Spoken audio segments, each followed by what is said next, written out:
Domino Thinking presents Natural Born Speakers with your host, Allison Donaghy. If you were born to talk and want to know how to build your career around it, then Natural Born Speakers is the show for you. Now grab your seat because this is the place to be. Now here is your host, Allison. Hi, everybody, and thanks for joining us today. Today we have a little bit of a different show because our guest does things a little bit different than most of my guests do. In the past, we've had a lot of guests talking about how to prepare speeches and how to perform on the stage and how to get booked and those kind of things. But today we have Cherise Stiles with us, and she is an image and visual branding consultant. So she really focuses on how you're going to look when you're speaking and in other areas of your life as well. But we're going to focus a lot on how it affects your performance when you're on the stage, your perception that you're presenting to other people. So we're looking forward to this. I'm excited because, hey, we get to talk shopping. I'm always a big fan of that. So welcome, Cherise. Thank you. Thank you so much for having me.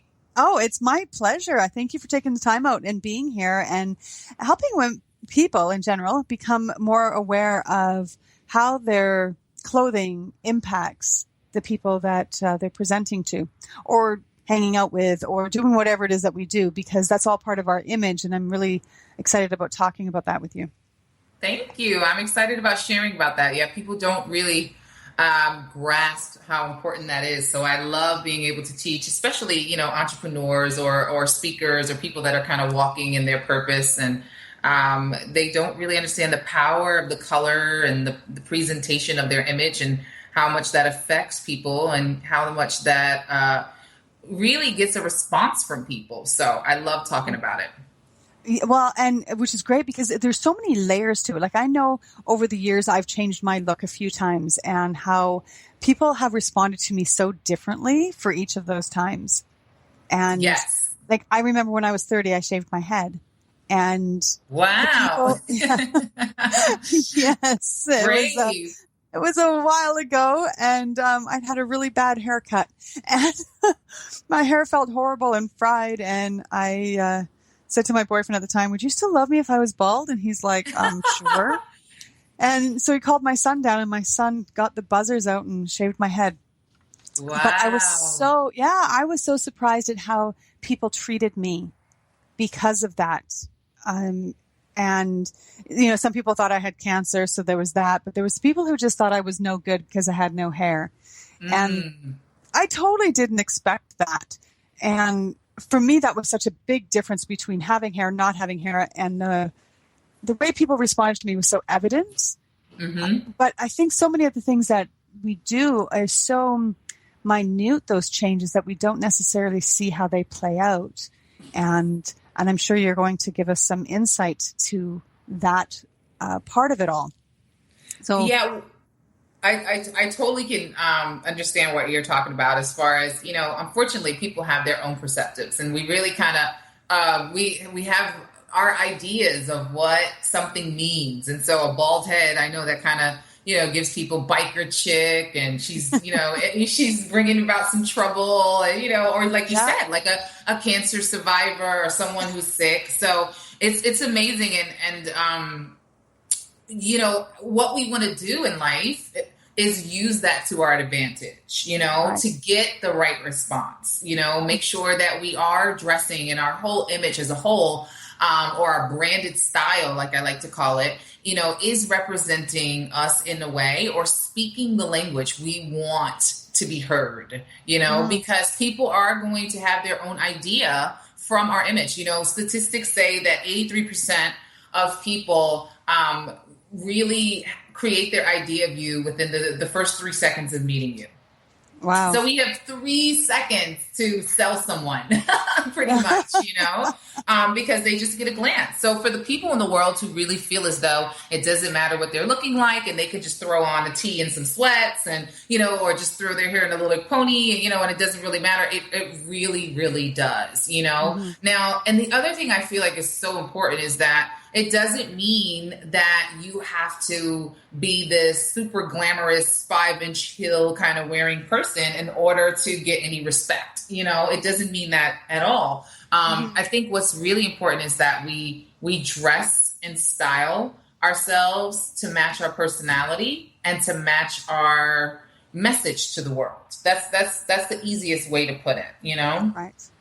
Well, how does a person go about understanding what their own brand image is or what their message is to the world? Like, how do we know? Well, I always go, with my clients, I always go back to your personality, because I feel as though with most things in life, your personality is going to really shine through, right? So you want to make sure that your branded style, your image as a whole, whether it's your visual branding or, what you're wearing or, whatever you're putting out, your newsletters, your advertisements, marketing, whatever, that it's all lining back up to match with your personality and your message, because they really need to link. It's like you can't kind of speak in this dirty, filthy mouth and then kind of dress like this, studious kind of classic girl next door. Those two things don't match. So when people see it, of course, they're going to be thrown off, and vice versa, I guess. You're not really expecting your priest or something like that to be in like this biker outfit with a shaved head and like big chains. So, yes, not normally. That's not normal, So, again, that's like a way of kind of causing our image to work against us instead of for us. And we want to make sure that it's going to be working for us. So the best way to do that is to really go back to your personality and make sure it lines up and speaks for who you are and what your true heart, is kind of saying to the world. Right. Well, I know I have a red carpet event coming up on, or I just actually had it for my book launch. And before going to this event, I said to the woman who puts it on and the owner of the company, I said, so what is like the dress code here? So she sent me some photos and it was all very fancy. And I went, I said, well, I come from a tree-hugging island where getting dressed up is just not putting on the patchouli. And so, going out and getting that dress and finding something that I felt comfortable in was a challenge for me because I'm like jeans and a t-shirt. Yeah. Yeah. See, I needed to be there to help you say, just be that person, just be that person, because the other piece is that when we try to become something else, it doesn't work. So, and that even goes with our clothing and our visual branding. Because if you just throw on that dress and those 5-inch heels, then you're fidgeting and you're moving around and about. And that really speaks volumes to people who are watching you and paying attention. It really says that I'm not feeling secure, I'm feeling insecure, which then, of course, does not put you in a position to be the expert in the room, and so all of those things really, really matter. So I would have totally styled you in a pair of jeans and a cute t-shirt and a nice blazer and some pumps. And then you would have been feeling like yourself, but able to be in the room with everyone else who had on their glamorous dresses and pearls. But then doesn't that sort of, and I know I can wear a dress and I can pull it off and I can wear the heels. It's just not my go-to outfit. But how do you then, how important is it then to fit in? So here's everybody and some of them are like renting dresses for the event. Like, so it's definitely that higher end red carpet thing. So, and without standing out like you don't belong on it, how do you make it so that you do belong on it and can carry your own style? Well, I think that, of course, if we're going to a gala or a red carpet event where the dress code is evening gowns or something like that, you don't want to show up and be the woman in jeans, but there's a way to approach that with still having your personality in mind and your style and your taste. And I think that's what's important, So, of course, for gentlemen, like if you're going to a gala or a red carpet, you're going to need to have on a tuxedo. But you want to make sure that you pick your style of tuxedo that still speaks for you, And the same thing for a woman. You want to make sure that you have on, that dress that still represents you and your personality and who you are. Right. Yeah, it does get tricky.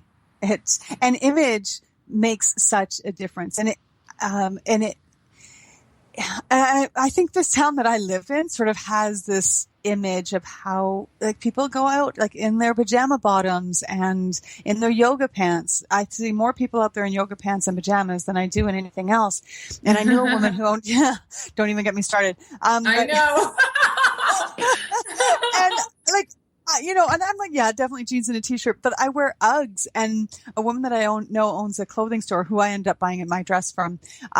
She hates Uggs. And so she gives me a hard time about it. And she's just like, not Uggs, like they're the ugliest thing ever, but I love them. Right. Yeah. And so there's that definite, how do you reconcile those pieces that you absolutely love with people who have such a, like, cause you're in two camps with those Uggs. You love them or you hate them. Yeah, so true. I think you have to be true to who you are, and then of course there's a place and time for everything. Just like we're talking about the pajamas. Like we do not want to see you in the restaurant with your pajamas on. You're just like no. You're the nut job. Like when we saw Michael Jackson going to court with his pajamas on, it was like, whoa, he's like lost it. You know what I mean? It was just a sure thing to the world that he's lost it. So I think we have to keep in mind that there is certain places and time for everything. But at the same time, be true to you. So just because someone else doesn't like your Uggs doesn't mean that you shouldn't wear them, as long as it kind of totally goes back to your brand. I think we have to remember you are your brand. And I mean that by everything we do. So whether you're an author or a speaker or an entrepreneur, or maybe you're just a housewife, you are still your brand. And so every time you walk out your door, it is a representation of who you are, what your beliefs are, what your vision is, what your mission is. All of those things are literally being described to us when we see you, every time we see you. Mm-hmm. So you have to kind of think, in that place. And then I always tell people, I think the easiest way to go about it is to pick a style. So by that, I mean, are you classic? Are you chic? Are you edgy? Are you biker chick?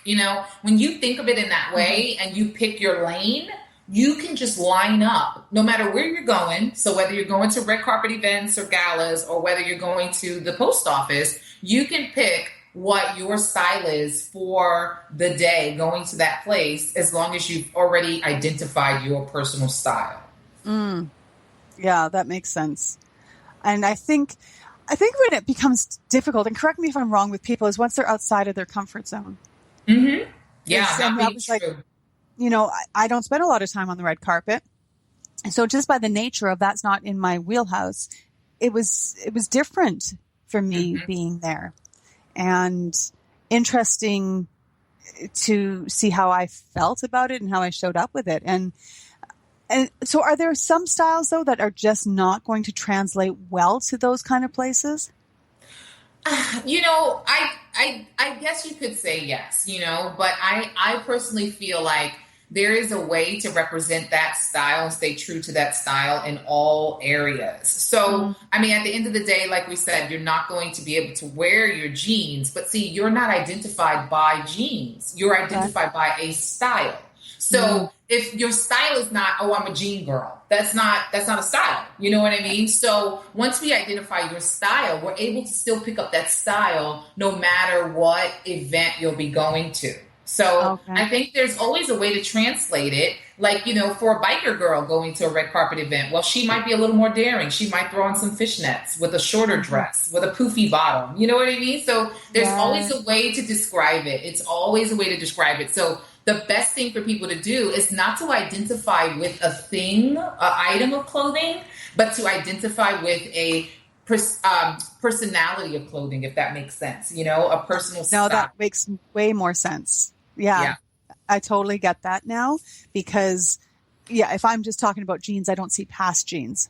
Yeah, exactly. So then you're like, what do I wear? What do I wear for a dress? But if you say, I'm a very casual dresser, well, then you go and you look for a casual gown. And there are gowns those are going to be your gowns that are more simplistic, that don't have a lot of frills and ruffles and bows and, you know what I mean? Because that's all not speaking to the casual person that you are. So most of the time, when someone tells me that they're a lover of jeans or, flat shoes and, things like that, I feel as though they want to be comfortable. But there's a way to be comfortably chic. you know, Right. so of course, then we can style you, you know, in a gown and you'll still be feeling like yourself. Because what happens is that when we try to do something out of our element, we don't feel like ourselves. And that's when we're off. We're just off for the day, you know? That makes sense.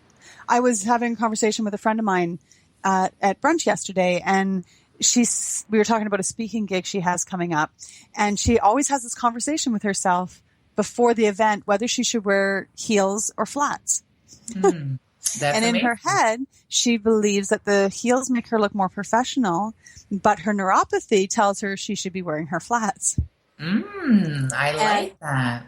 Yeah. And she says every time she goes and speaks, she has this discussion with herself about what she should wear. And she always ends up with the flats. Yeah, I'm glad she stays true to herself. I'm really glad that if she thinks about I can very clearly, you know, and I don't know, I guess maybe because I'm an expert in my field, but I can very clearly just go, oh yeah, no, she just has to identify her personal style. That's all the problem is. Once she knows, it'll be fine. Like she'll probably be able to throw on some heels sometimes because she'll know that it's, you know, it'll be the heels that's true to her style. So yeah, I totally can get that struggle. When we don't know where we're coming from, you know, we don't know where to go, you know? Mm-hmm. So you have to really identify that personal style. And that even goes for your visual branding.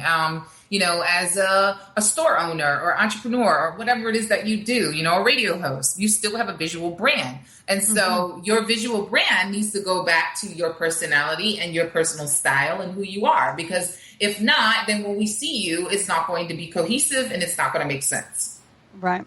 Yeah. And we've all seen those people who are uncomfortable in their clothes. Yes. That look like you're playing dress up in mom's clothes or something. Yeah. And we probably all have been there at some point to know that it doesn't feel good. Mm-hmm.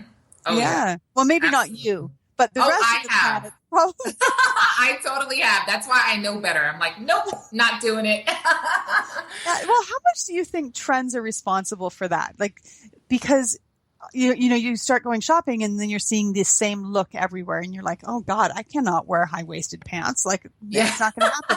But that's what everybody's wearing. And yet you want to stay current or trendy. How do you combat that? Do you just say, I don't care if that's what's trendy because this is my style? Or do you try to somehow fit that? Well, I think it's a combination. You know, it's a combination.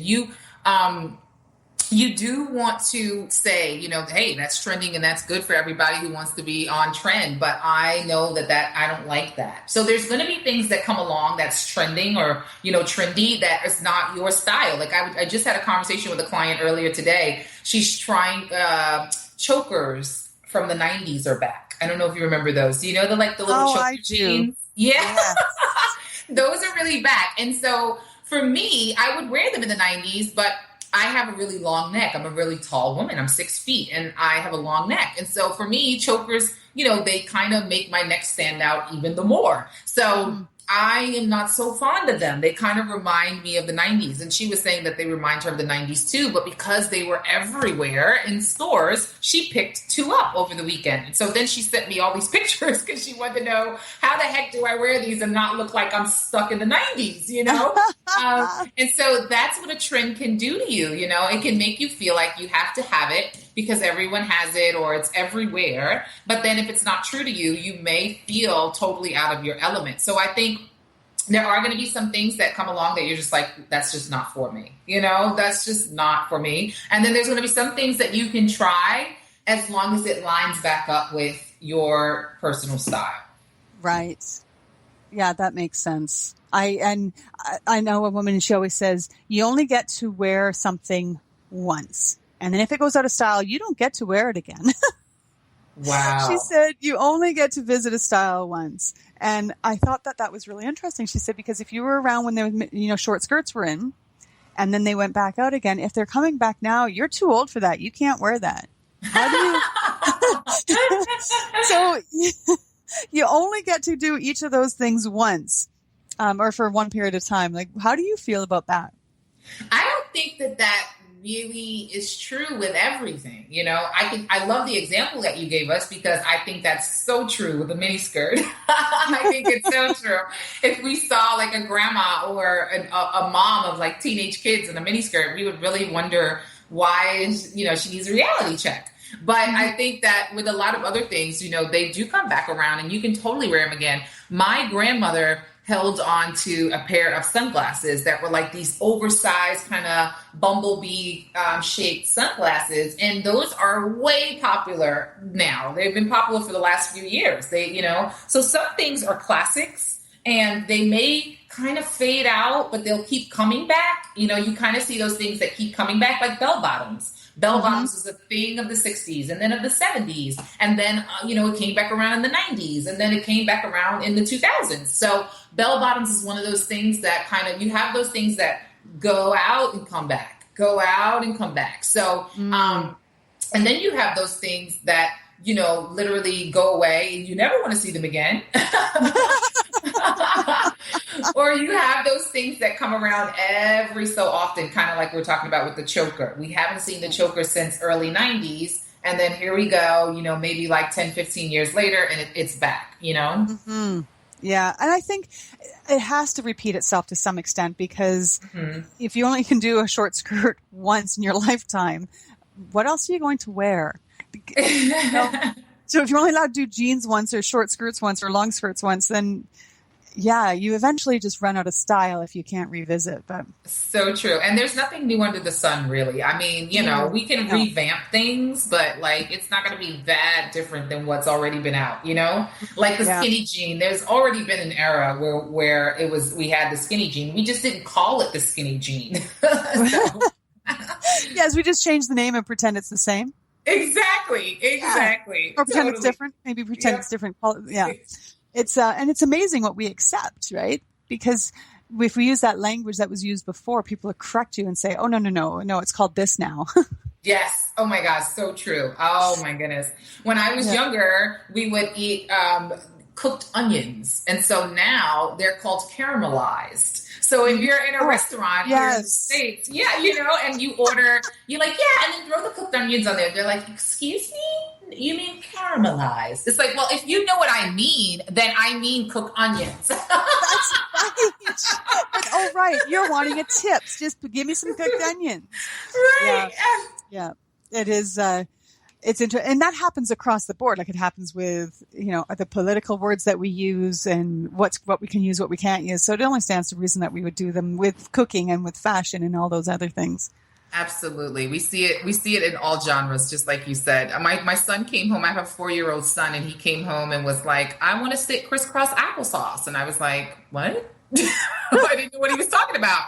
And so I learned that when I was younger, we just called it Indian style, but that's not what we call it anymore. That's not polite. So it's now called crisscross applesauce. I'm like, okay. That's funny. Well, it's like the other day somebody said to me that they were looking for, it'd be great if we had an Indian summer here. And I looked at her and I said, are you from back east? And she said, no. And I went, oh. I said, because usually people in BC don't call them Indian summers. In Ontario, they'll call them an Indian summer. And then in Alberta, they call them a Chinook. And then in BC, we just call it a warm fall. I don't know what we call it. Oh, right. We just wanted to stay warm. Yeah, but then our relationship with Indians, I think, is different in Ontario than it is in British Columbia. And so it's interesting how we change and we morph and we adapt, and what's right one time may not be right. It's not politically correct another time. Yeah, it's so true. And at that time, it was just kind of the saying. And so it's the same with fashion. There's going to be things that are just kind of, on trend for that time. And then, but it doesn't mean you have to hop on it. Just like, we're saying with the words, we don't have to hop on that thing. If that's it's right. not something that wait for the next train. Yeah, exactly. I like that. Just wait for the next train. I'll pass on this one. Thank you. Yes, it's going somewhere I don't want to go. I love it. Yeah, exactly. So do you have a favorite style? I think that I am very classic chic. I like very classic pieces, but I also love, my own chic approach to it. I do love, some high end mixed with some low end. I'm a shopper, so I shop for a living. So of course I cannot pass up great deals.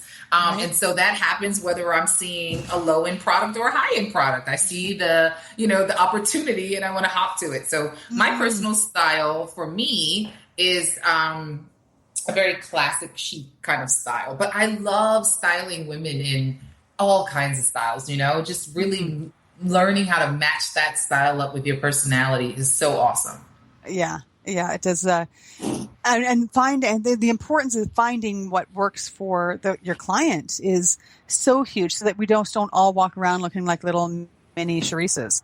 I know, so true. Which I think is what some people try to do.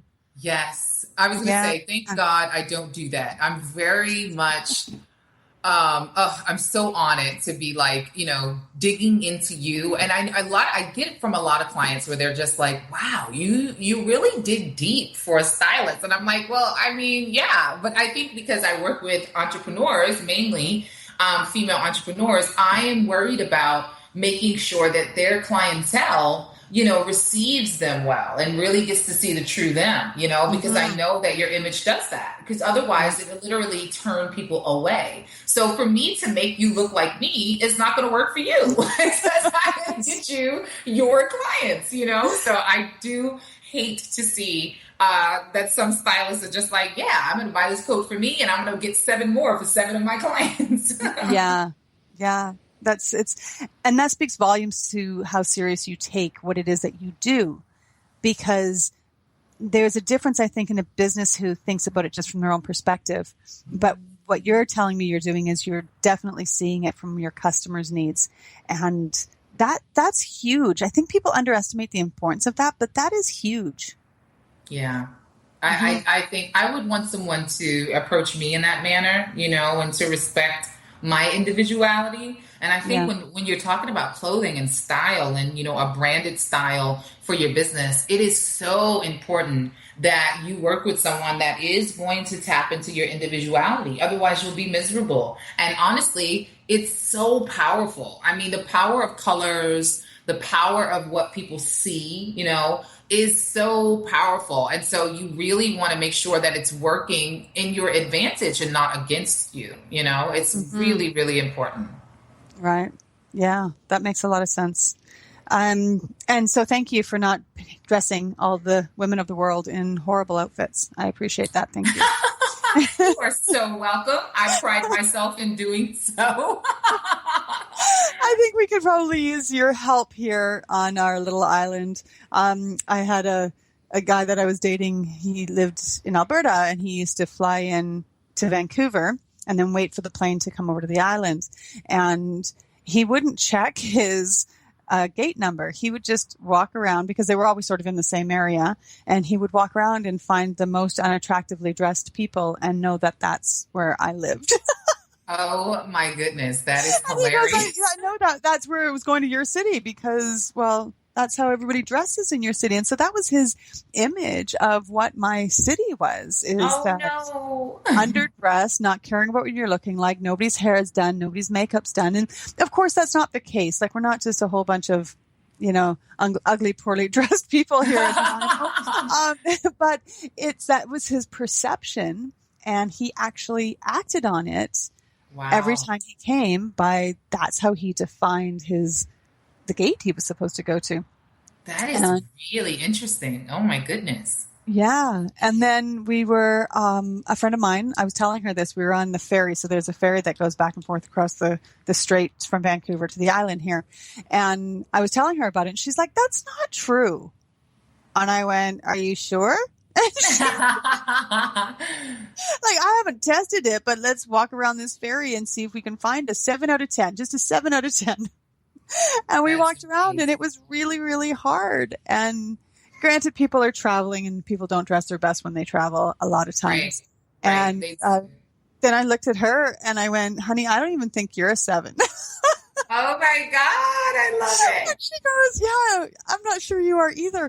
But it's amazing what we fall into. Yes. And, at that point, I kind of went, okay, maybe I need to spend more time thinking about what I'm looking like, my appearance. I know. But, you do find that on islands and vacation, kind of locations, because people do have more of a relaxed, mindset. And I think if it works for, your clientele and the people around you, then if it's working, then it's all good. But it is really, a known fact that 93% of shoppers make purchase decisions based on color and visual appearance.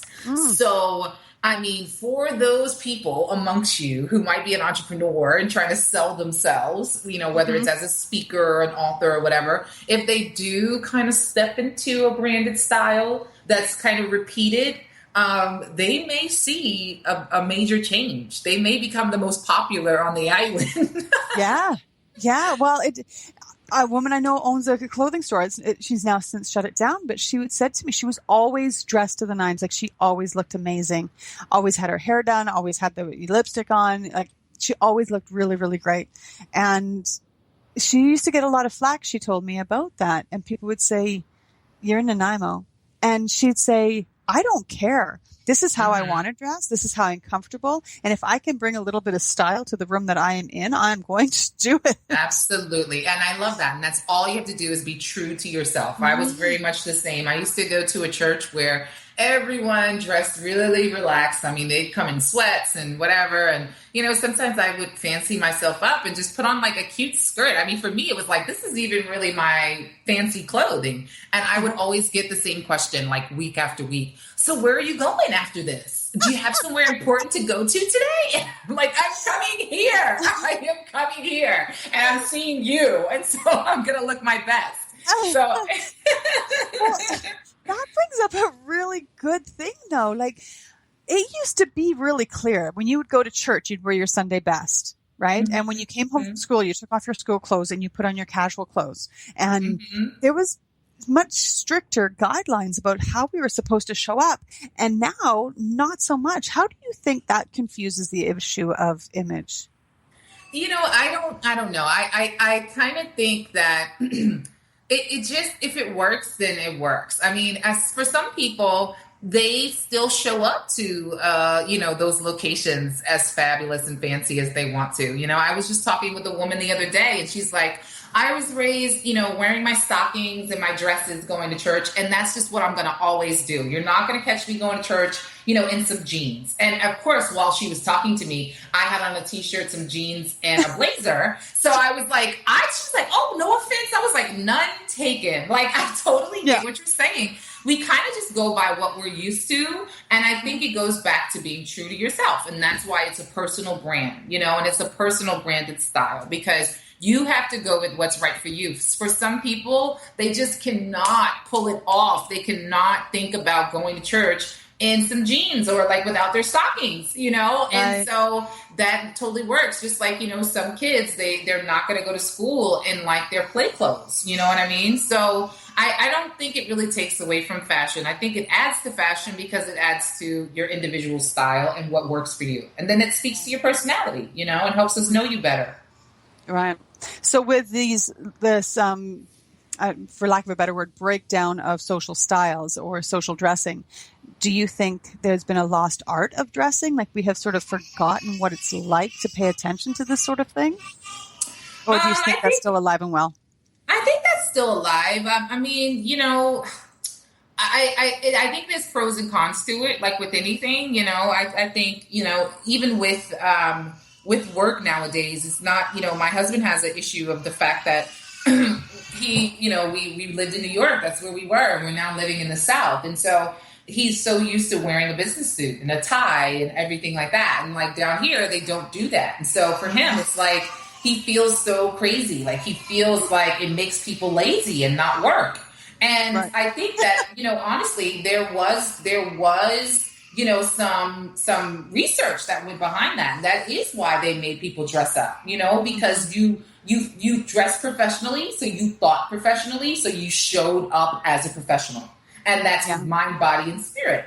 And so now I do think that some corporate locations are suffering. I had a guy who owned a real estate company, and he brought me in to do some teaching on wardrobe. And it was really surprising to me because I was like, wow, this is so interesting. But when you do real estate, you're pretty much independent contractors. And so he couldn't force them to wear professional clothing. But the women were kind of showing up in like their club dresses, super revealing, super short, 5-inch heels, and we were in New York City. So to wear 5-inch heels in New York City, unless you're hauling a cab, everywhere you go, like you're not making it too far to show too many apartments, you know what I mean?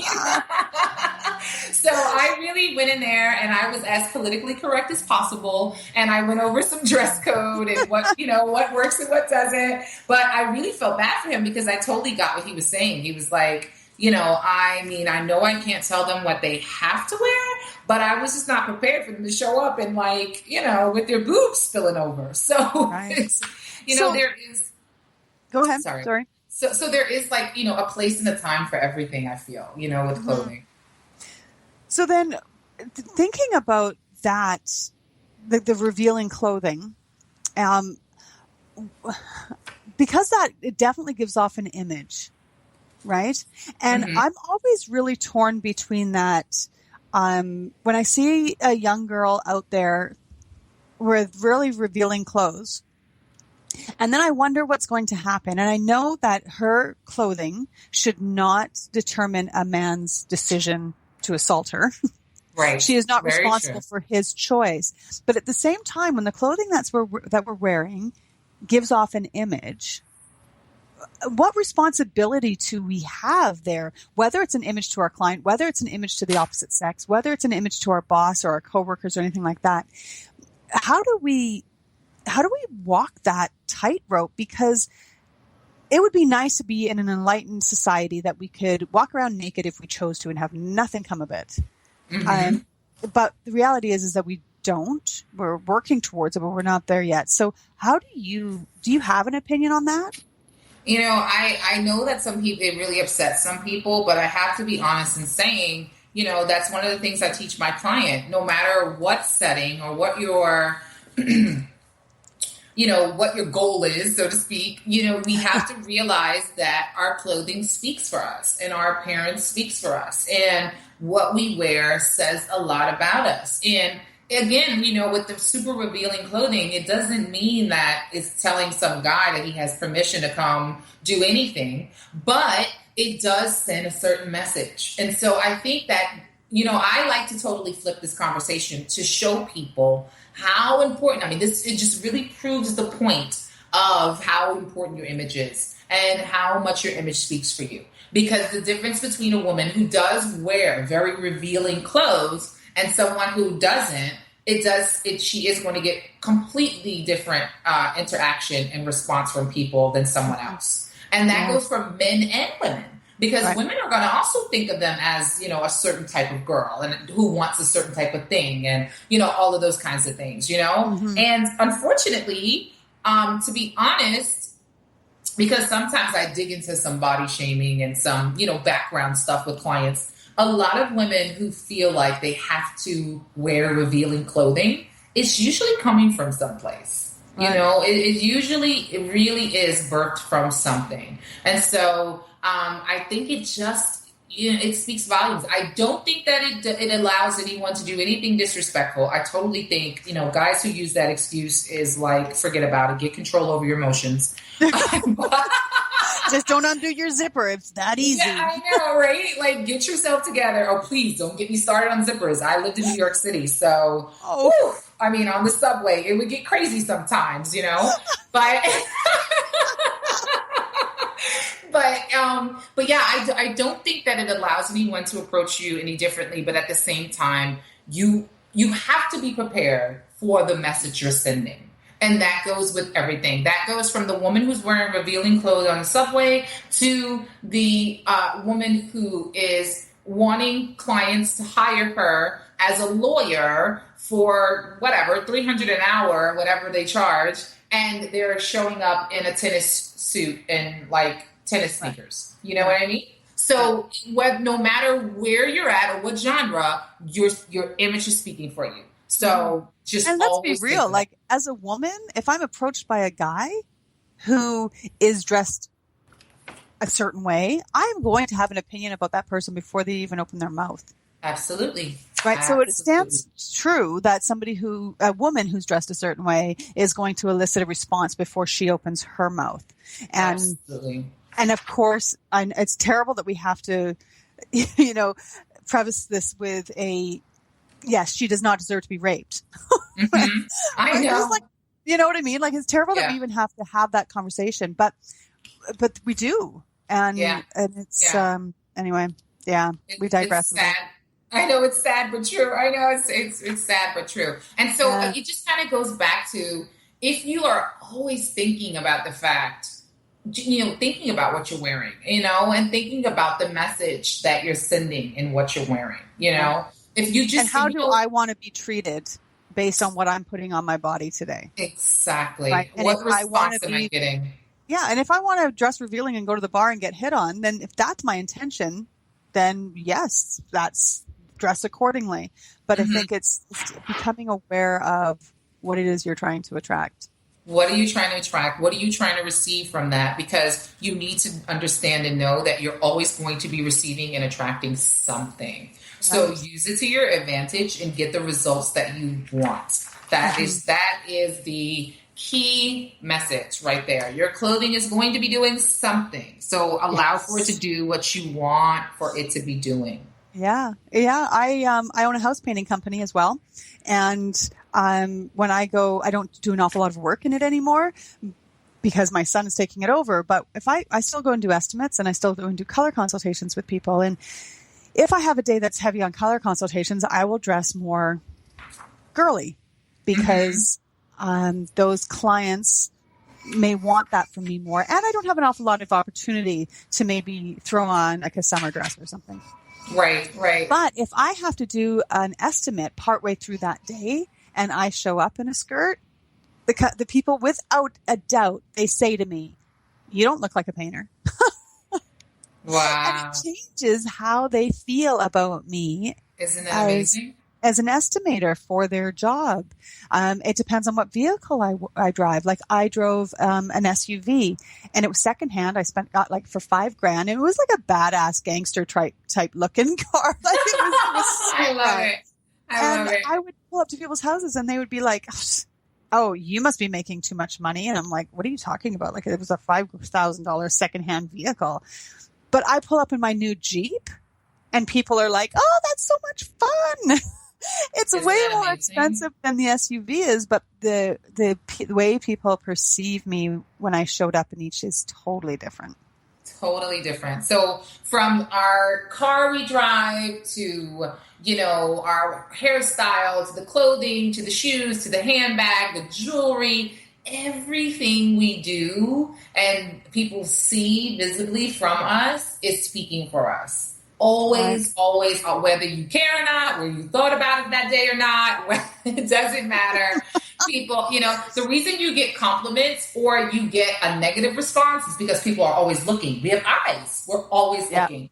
Always looking. Yeah, totally. Yeah. Yes. Yeah, that is so true. We're always assessing. Yep. And we have to. Like, it's part of our survival. Like, we're never going to stop doing that. Absolutely. So we're getting a bit shorter on time. There's a few things I want to cover off. One, I want to hear about how you got to where you are now. Two, I want to know how people can work with you and how people can find you. So, and then anything else we may have time for that you want to bring up, feel free to. But let's start with, how did you get to being this expert in style? I got to this place from a major life failure. Okay. And I know, like, what awesome story starts like that, right? But I got to this place from failing at one of my dreams, my lifelong dream. I was in the music industry. I was always wanted to be an artist, always wanted to be a superstar. My dad is a Grammy Award winning singer. So I kind of followed in his footsteps. And I always knew since I was like 3 years old that that's what I wanted to do. And so I literally stepped into the music industry and I got into a place of writing. So I was a writer for other artists and I was successful. I was on albums that were 3 times platinum, 6 times platinum. So I was a good writer. And when I stepped into, becoming an artist of my own and releasing my own music, it did horribly. Like I was okay in India, I did okay in Germany, but like in the States where I wanted to succeed because I'm a US citizen, I did not succeed at all. And so at the time I was like totally depressed, totally heartbroken, didn't understand why, but I had to learn that literally my image was speaking sex kitten and my songs were speaking heal the world.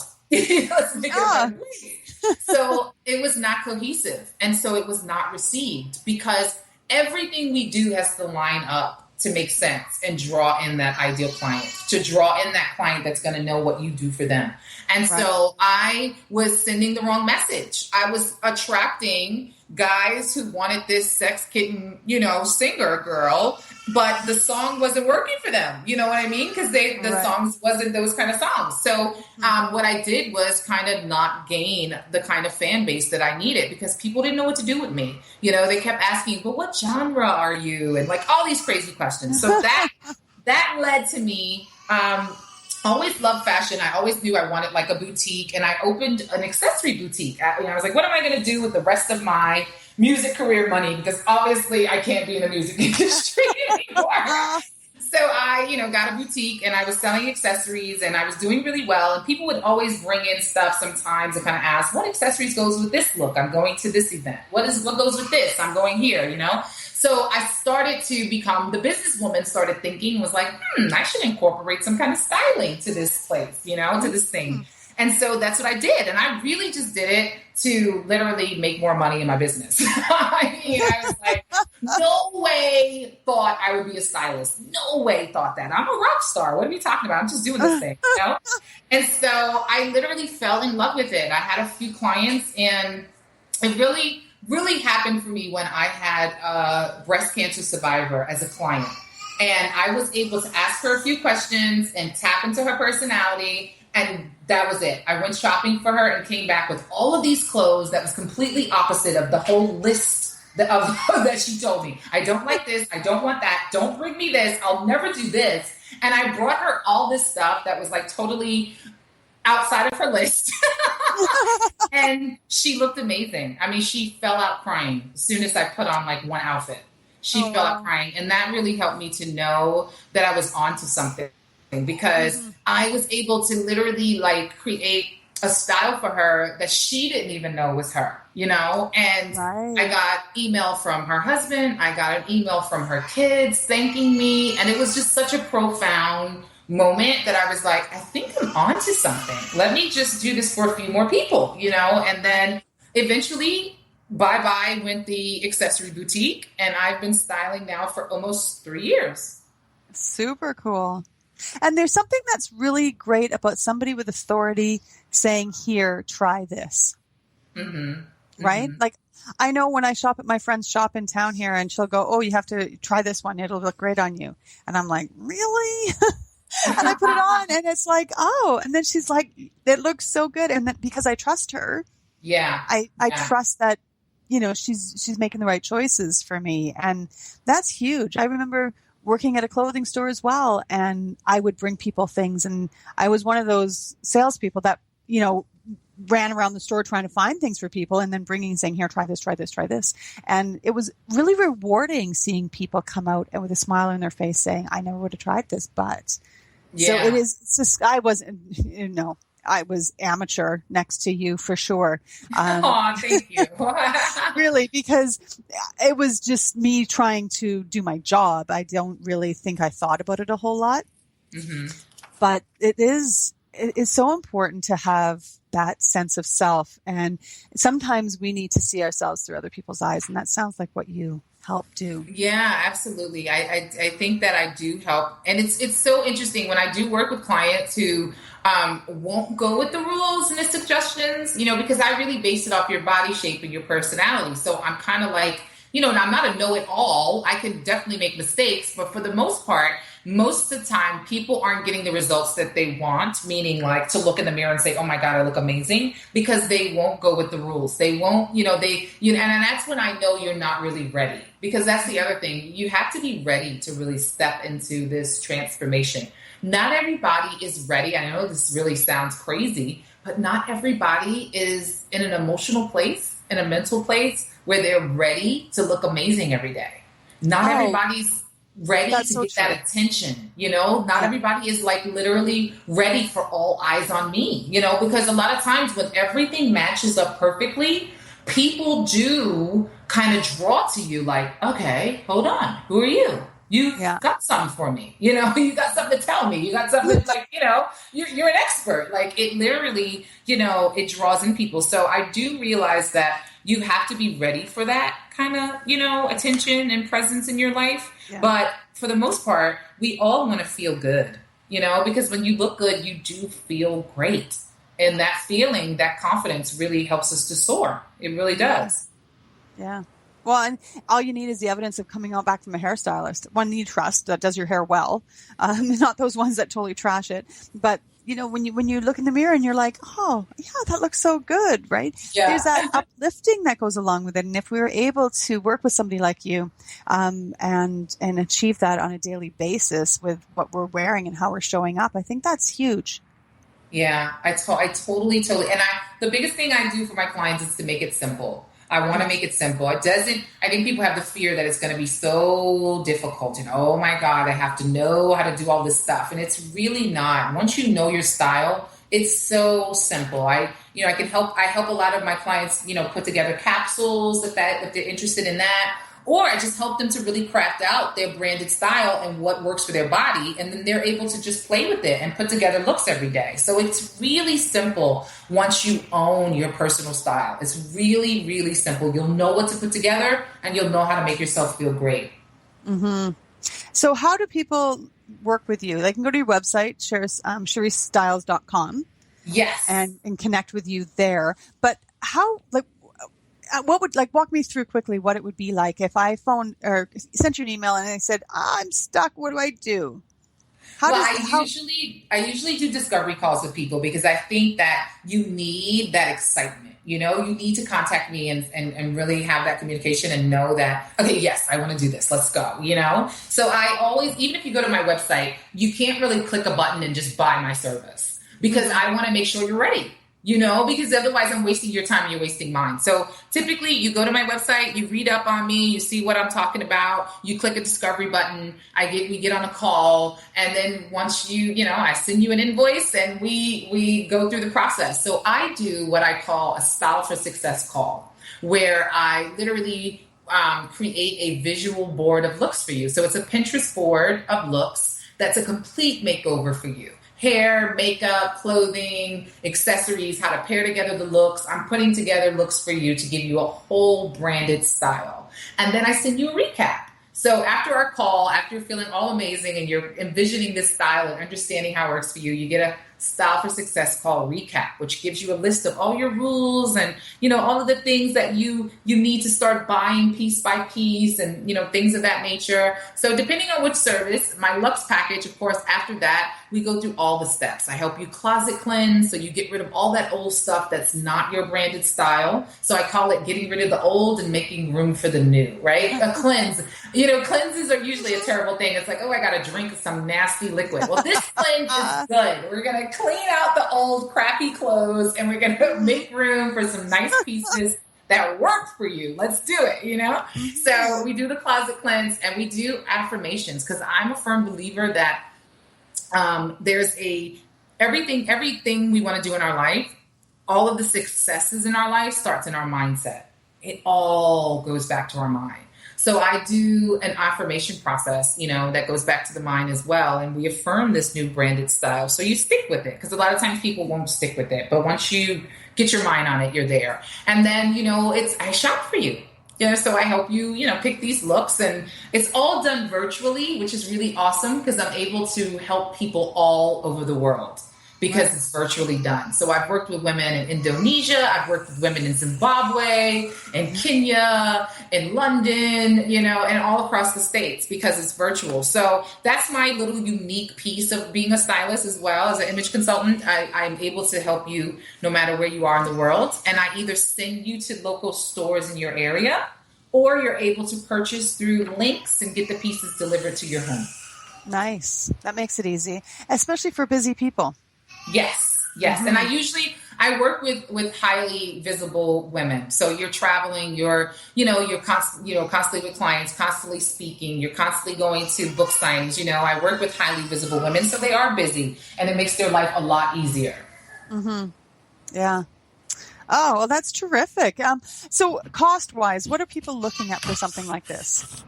Well, it really depends on which package. But I have my entry-level package is $500. It's called my Virtual Style Makeover, and it's pretty much the whole Style for Success call. And then my personal branding luxe experience is $24.97. So it's more of a longer, working one-on-one with me. But yeah, I'm a lot more reasonable than people think, because a lot of stylists I know are 5,000, 10,000, 15,000. I don't need to do all of that because I'm more of a teach a man to fish. I want to teach you so that you'll be able to do it, and then you don't need me. But after you've worked with me, if you want me to style you, I charge $198 for 3 virtual looks, which is really awesome. My clients eat that up. Mm-hmm. Yeah, that sounds great, especially if you're helping with that whole shopping. Here's where you find it, because that's part of the difficulty, I think. Yes. Knowing where do I go? How do I find it? How do I duplicate this? Absolutely. Yeah. Totally. So people can go to CherieStyles.com to find you. And you also have an ebook, yes?